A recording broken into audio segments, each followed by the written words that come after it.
Copyright free music কিভাবে ব্যবহার করব। যখন নতুন ভিডিও স্টার্ট করি তখন আমার পাশে সত্যি কেউ ছিল না, বিরক্তি লাগছে, ভিডিও বানানো বন্ধ করে দেবো, ভিউজ আসছে না। একটু কোয়ালিটিটা একটু ভালো রেখো, ব্যাকগ্রাউন্ডটা ভালো রেখো। হ্যালো বন্ধুরা, কেমন আছো তোমরা সবাই? আশা করি ভালো আছো, সুস্থ আছো, আর আমরাও কিন্তু ভালো আছি। তো আজকে আমি তোমাদের সঙ্গে একটা ভিডিও শেয়ার করব, তোমাদের রিকোয়েস্টেড ভিডিও। তো তোমরা অনেকেই আমাকে কমেন্ট করো যে দিদিভাই এইটা কিভাবে করব, বা তুমি কিভাবে ভিডিও এডিট করো, দিদিভাই ভিউজ আসছে না কি করব, দিদিভাই তুমি কপিরাইট ফ্রি মিউজিক কিভাবে ব্যবহার করো, লং ভিডিওতে মিউজিক কিভাবে ব্যবহার করো, অনেক রকমের কমেন্ট আসে। তাই তোমাদের সঙ্গে কিছুদিন আগে, মানে বেশ কিছুদিন হয়ে গেছে, তো তোমাদের সাথে একটা শর্টস ভিডিও আমি আপলোড করেছিলাম, দিয়ে তাতে বলেছিলাম যে তোমাদের যদি কোনো ভিডিও সংক্রান্ত কিছু জানার থাকে তাহলে অবশ্যই কমেন্ট করো, আমি ভিডিওতে শেয়ার করব। তো তাতে কিন্তু তোমরা অনেকেই কমেন্ট করেছিলে, আর আমার কিন্তু ভিডিওটা পোস্ট করতে একটু লেট হয়ে গেল, মানে অনেকটাই লেট হয়ে গেল। তো যাই হোক, একটু সমস্যার জন্য পোস্ট করতে একটু লেট হয়ে গেছে, তো তোমরা একটু অ্যাডজাস্ট করে নিও। তো যাই হোক, আমি আমার নিজের এক্সপিরিয়েন্স থেকেই তোমাদের সাথে সবটা শেয়ার করার চেষ্টা করব। তোমরা ভিডিওটা একদম স্কিপ করো না, নাহলে কিছুই বুঝতে পারো। স্কিপ করলে কিন্তু কিছুই বুঝতে পারবে না। স্কিপ না করে শেষ পর্যন্ত দেখতে থাকো, আশা করি তোমাদের অনেকটাই হেল্প হবে। তো চলো শুরু করা যাক।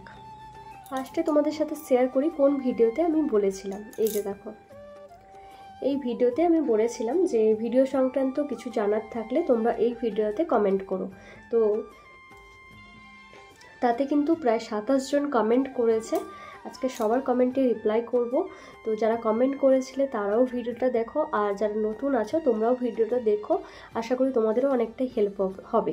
যারা নতুন আছো আমি বুঝি তাদেরও অনেকটাই সমস্যা হচ্ছে, কারণ আমিও সেই দিনটা, মানে সেই সময়টা ফেস করে এসেছি।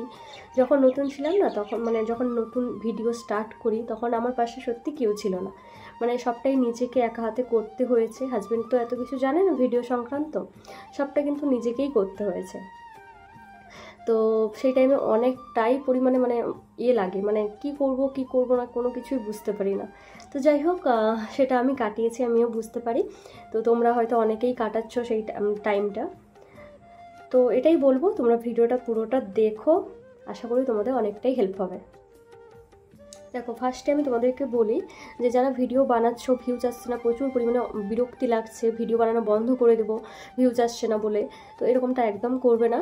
ভিডিও যারা বানাচ্ছ আমি বলবো কন্টিনিউ ভিডিও বানাও, আর ধৈর্য রাখো। সৎ পথে কাজ করতে গেলে একটু টাইম লাগবে না, এত সহজে কিন্তু সফল হওয়া যায় না। পরিশ্রম প্রচুর পরিমাণে দরকার, আর হচ্ছে ফোকাস প্রচুর দরকার। তো যাই হোক, চলো ভিডিওটা শুরু করা যাক। একটা কমেন্ট দেখে কিন্তু তোমাদের সাথে সবটা শেয়ার করব।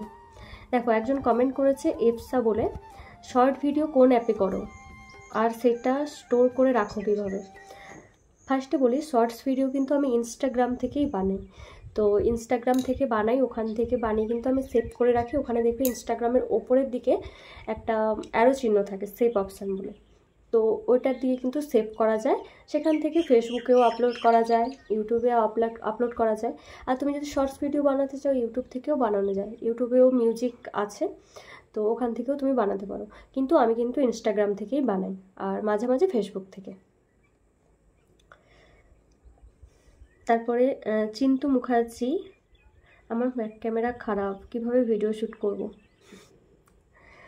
ব্যাক ক্যামেরা খারাপ থাকলে সামনের ক্যামেরায় ভিডিও শ্যুট করো। এটা ফানি কমেন্ট করেছে, যাই হোক। তারপরে দেখো, মাহি লাইফস্টাইল, কিভাবে শর্ট ভিডিও এডিটিং করো ইনশট অ্যাপ থেকে। দেখো, শর্টস ভিডিও ইনশট অ্যাপ থেকে কিভাবে এডিট করি বলতে গেলে তোমাদেরকে কিন্তু আমাকে মানে দেখাতে হবে, ভিডিওর মাধ্যমে তোমাদের সাথে শেয়ার করতে হবে, ভিডিওর মাধ্যমে দেখাতে হবে। তোমরা যদি চাও যে এটা তোমাদের সাথে শেয়ার করি তাহলে অবশ্যই কমেন্ট করো, এই ভিডিওতে আমি শেয়ার করার চেষ্টা করব। তুমি কিভাবে লং ভিডিওতে মিউজিক ব্যবহার করো প্লিজ বলো, অজয় রাধা। আমি লং ভিডিওতে হচ্ছে, আমি ফার্স্টে বলে রাখি, আমি কিন্তু ইনশট অ্যাপ থেকে এডিট করি, মানে লং ভিডিওগুলো, মানে ব্লগ ভিডিওগুলো, আর এফেক্টও দিই কিন্তু সব ইনশট অ্যাপ থেকে। সেখানে কিন্তু আমি লং ভিডিও ইউজ করি। লং ভিডিও তোমাকে কপিরাইট ফ্রি সং ইউজ করতে হবে, না হলে কিন্তু অসুবিধা আছে।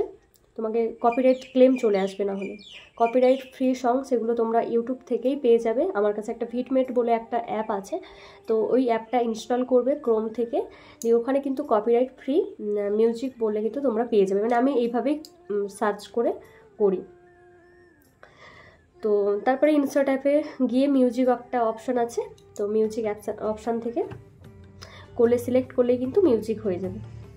তারপরে পম্পি মানুষ শর্টস ভিডিও কিভাবে এডিট করো বললাম। তোমরা যদি জানতে চাও এটা যে তোমাদেরকে ভিডিওর মাধ্যমে দেখাবো শর্টস ভিডিও কিভাবে আমি এডিট করি, তাহলে বলো, মানে এই ভিডিওতে কমেন্ট করো, আমি অবশ্যই তোমাদের সাথে শেয়ার করব ভিডিওর মাধ্যমে শর্টস ভিডিও ডেলি কী করে করব।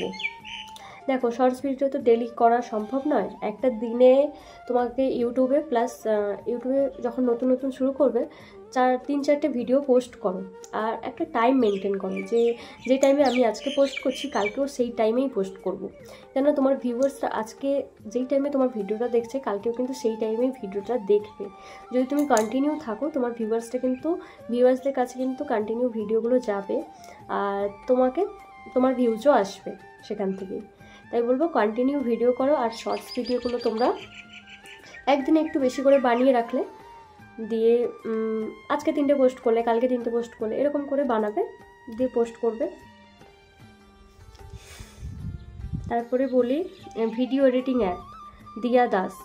ভিডিও এডিটিং অ্যাপ হচ্ছে আমি ইনশর্ট থেকেই করি, আরও রয়েছে অনেক কিছু, ভিএন অ্যাপ রয়েছে, কাইনমাস্টার রয়েছে, কিন্তু আমার মনে হয় ইনশর্টটা সব থেকে ইজি। আর যারা নতুন আছো আমার তো মনে হয় ইনশর্টটাই তোমরাও ব্যবহার করো, আশা করি ভালো হবে, মানে খুবই ইজি ইনশর্ট অ্যাপটা। তুমি ভিডিও এডিট কোন অ্যাপ ইউজ করো? শর্টস ভিডিও কিভাবে করো, ভিডিও শ্যুট করো কোন অ্যাপে, ফোন না ক্যামেরা?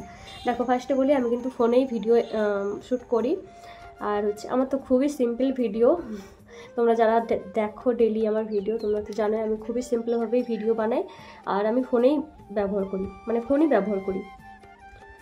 আর অ্যাপ বলতে এই যে বললাম ইনশর্ট অ্যাপ ব্যবহার করি, ইনস্টাগ্রাম থেকে বানাই, ইনস্টাগ্রামে কিন্তু ভিডিওটা শ্যুট করি, তারপরে ইনশর্টে কিন্তু এডিট করি, তারপরে ফেসবুকে ইউটিউবে পোস্ট করি।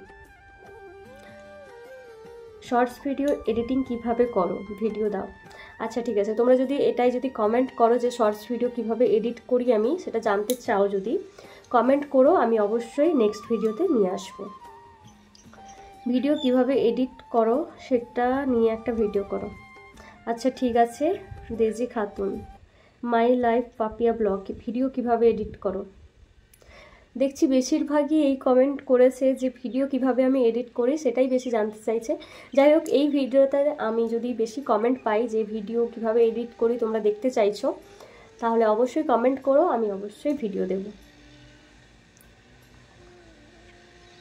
দিদি তুমি কি করে এত সুন্দর ফিল্টার লাগাও, আর শর্টস ভিডিও কোন অ্যাপে করো? আমি এই যে বললাম শর্টস ভিডিও কিন্তু আমি ইনশর্ট অ্যাপ থেকে এডিট করি, আর বানাই কিন্তু আমি ইনস্টাগ্রাম থেকে। ইনস্টাগ্রামে দেখবে এফেক্ট পাওয়া যায়, ফিল্টার পাওয়া যায় ইনস্টাগ্রামে, সেখান থেকে কিন্তু আমি ইউজ করি। সেখান থেকে ফিল্টার নিই, খুব একটা বেশি সাদা ফিল্টারও নিই না, একটু নর্মাল টাইপেরই নেওয়ার চেষ্টা করি। তুমি ভিডিওগুলো কিভাবে করো আর কোথা থেকে করো প্লিজ বলবে? সুমিতা পাল। আমি কিন্তু বললামই ভিডিও কিন্তু আমি ইনস্টাগ্রাম থেকেই বানাই, তারপরে ইনশর্ট থেকে এডিট করি। সুমনা ঘোষও সেম কোশ্চেন করেছে যে কিভাবে আমি বানাই, সব প্ল্যাটফর্মে কিভাবে পোস্ট করি। আমি তো বলেইছি আগে কিভাবে পোস্ট করি। ভিডিও এডিটিং কী করে করো? ইনশর্ট অ্যাপ থেকে করি, ইনশর্ট থেকেই করি বললামই। তোমরা যদি জানতে চাও অবশ্যই কমেন্ট করো, তো অবশ্যই তোমাদের সাথে শেয়ার করব। ব্লগ ভিডিও কোন অ্যাপে এডিট করো? ব্লগ ভিডিও আমি ইনশর্ট থেকেই করি, ইনশর্টে থাম্বনেলও বানাই, ইনশর্ট থেকে এডিটও করি, সব কিছু আমি ইনশর্ট থেকেই করি। তুমি শর্টস ভিডিওটা কি ইউটিউবে বানিয়েছো নাকি ইনস্টাগ্রামে বানিয়েছো প্লিজ বলো, আর যদি ইনস্টাগ্রামে বানিয়েছো তাহলে কিভাবে ইউটিউবে পোস্ট করলে প্লিজ বলো। আমি যে ভিডিওটা পোস্ট করেছিলাম আমি কিন্তু সেটা ইনস্টাগ্রাম থেকেই বানিয়েছি। ইনস্টাগ্রাম থেকে বানালে তুমি সেভ করতে পারবে ইজিলি, ওপরে একটা অ্যারো চিহ্ন থাকে, মানে একটা তো ভিডিও বানালে ওপরের দিকে দেখবে একটা তীর চিহ্ন মতো থাকে, ওখানে কিন্তু তোমরা সেভ করতে পারবে ওখানটায়। আর দিয়ে সেটা সব প্ল্যাটফর্মে ইউজ করা যায়, ব্যবহার মানে ছাড়া যায়, পোস্ট করা যায়। ভিউজ কি করে বাড়বে দিদি ভাই? এই কদিন আমার ভিডিওতে 4, 5, 6 এরকম ভিউজ আসছে কেন? হয়তো বর্ষা ভট্টাচার্য। দেখো বোনো, আমি তোমাকে বলি যে ভিউজ আপ ডাউন হবে, সে সবার ক্ষেত্রে হয়। মানে ভিউজ আজকে বাড়ছে কারোর, কালকে যে সেই একই রকমের ভিউজ চলবে সেরকমটা কিন্তু নয়। ভিউজ আপ ডাউন হয় সবার ক্ষেত্রেই, যত বড় বড় ক্রিয়েটার রয়েছে সবার ক্ষেত্রেই হয়। আর আমরা তো মানে ছোট ক্রিয়েটার, আমরা তো খুব একটা বড় ক্রিয়েটার নয়, তো আমাদেরও হয় সেরকমটাই। তো তাই ভিউজ আপ ডাউন হবে, সেটা নিয়ে সমস্যা নেই, কিন্তু একদম কমে গেলে একটু টেনশন বা হয়। তো যাই হোক, আমি বলবো তুমি ভিডিও কন্টিনিউ করো, আর হচ্ছে টাইম মেনটেন করো, টাইম মেনটেন করে ভিডিও পোস্ট করো। সকালের দিকে ধরো একটা ভিডিও পোস্ট করলে একটা টাইম মেনটেন করে রাখো যে এই টাইমেই আমি পোস্ট করবো ডেলি। তো সকালের দিকে একটা ছাড়লে, একটা দুপুরের দিকে ছাড়লে, একটা সন্ধ্যের দিকে ছাড়লে, একটা রাত্রের দিকে ছাড়লে। 9টার আগে 9টার পরে কিন্তু কোনো ভিডিও পোস্ট করো না, 9টার মধ্যে ভিডিও পোস্ট করার চেষ্টা করো, আর টাইম মেনটেন করে পোস্ট করো, দেখবে ভিউজ বাড়বে। ভিউজ আসছে না বলে ভিডিও বানানো বন্ধ করে দেবে এরকমটা একদম করবে না, তাহলে আরও ডাউন হয়ে যাবে। ভিডিও কন্টিনিউ ছাড়বে। আমার সঙ্গে কথা বলো ফোন করে, তাহলেই হবে। তনুশ্রী মাইতি, অবশ্যই। আমি তো বলেছি তোমরা যদি কেউ কথা বলতে চাও অবশ্যই ফেসবুকে মেসেজ করো, আমি প্রায় কম বেশি রিপ্লাই দেওয়ার চেষ্টা করি। ভিউজ আসে না, সবারই একই প্রবলেম, বলবো যে ভিউজ আসে না, ধৈর্য ধরো, আর হচ্ছে কন্টিনিউ দেওয়ার চেষ্টা করো। ভিডিও টাইম মেনটেন করে কন্টিনিউ দেওয়ার চেষ্টা করো, তাহলে দেখবে একদম ভিউজ আসবে, মানে ভিউজ আসতে বাধ্য তখন। তো সত্যি কথা বলতে প্রথমে যখন ভিডিও শুরু করবে না তখন কিন্তু এরকমটা হবে যে ভিউজ আসবে না, তারপরে একটা ভিডিওতে হয়তো ভিউজ এসছে, তারপরে ভিডিওগুলোতে ভিউজ আসবে না, এরকমটা কিন্তু হয়। আমার ক্ষেত্রেও কিন্তু হয়েছিল। তো ফার্স্টে মানে কিছুদিনের মধ্যে একটা ভিডিওতে অনেক ভিউজ দিয়েছে, প্রায় 1K-র উপরে ভিউজ দিয়ে দিয়েছে, তারপরের ভিডিওগুলোতে আবার ভিউজ ডাউন হয়ে গেছে। সেখান থেকে কিন্তু ইচ্ছে হয় প্রচুর পরিমাণে যে ভিডিও বন্ধ করে দেবো, এরকমটা মনে হয়, আমারও হয়েছিল। আমি এরকম করে কিন্তু বন্ধও করে দিয়েছিলাম, তারপর থেকে আমার ভিউজ ডাউন হয়ে গেল। ধীরে ধীরে আবার উঠিয়েছি চ্যানেলটাকে মোটামুটি। তো তাই বলবো যে ভিউজ আসছে না বলে বন্ধ করো না, ভালো ভালো কন্টেন্টের ভিডিও দাও, আর হচ্ছে একটু কোয়ালিটিটা একটু ভালো রেখো, ব্যাকগ্রাউন্ডটা ভালো রেখো, যেখানে ভিডিও বানাচ্ছ তার ব্যাকগ্রাউন্ড একটু ভালো দাও। আর একটা কথা, সেটা হচ্ছে তুমি যদি শর্টস ভিডিও আপলোড করো তাহলে শর্টস ভিডিওর উপরে কিন্তু ফোকাস রাখো, আর যদি লং ভিডিও আপলোড করো তাহলে লং ভিডিওর উপরে ফোকাস রাখো। তো শর্টস ব্লগ দুটো কিন্তু বানানো যায় একসাথে। তো এটাই বলবো যে ধৈর্য ধরো আর ভিডিও বানাও, আশা করি তোমরাও সফলতা পাবে আর হচ্ছে সফল হবে। তো ভিউজ কিন্তু আপ ডাউন হয়, মানে সোশ্যাল মিডিয়াতে কাজ করতে গেলে ভিউজ আপ ডাউন হবে, এটা স্বাভাবিক ব্যাপার, কিন্তু তোমাকে কন্টিনিউ রাখতে হবে, তোমাকে ধৈর্য ধরে কন্টিনিউ রাখতে হবে ভিডিওটা। আশা করি তোমাদের সবার কমেন্টে প্রায় রিপ্লাই দেওয়ার চেষ্টা করেছি, রিপ্লাই দিয়েছি। আর যাই হোক, আর একটা ভিডিও যেটা অনেকেই কমেন্ট করেছো, আমি কিভাবে শর্টস ভিডিও করি, তোমাদেরকে তো বলেইছি আগে যে তোমরা যদি এটা জানতে চাও অবশ্যই এই ভিডিওতে কমেন্ট করো, আমি স্ক্রিন রেকর্ডিংয়ের মাধ্যমে তোমাদের সাথে শেয়ার করার চেষ্টা করব। যদি কমেন্ট অনেক আসে তাহলে কিন্তু শেয়ার করার চেষ্টা করব। যাই হোক, চলো আজকে কিন্তু এই ছোট্ট একটা ভিডিও শেয়ার করলাম তোমাদের সাথে। তো যদি কোনো উপকার হয় তাহলে সত্যি আমার অনেকটাই ভালো লাগবে। তো চলো, সবাইকে এখন টাটা।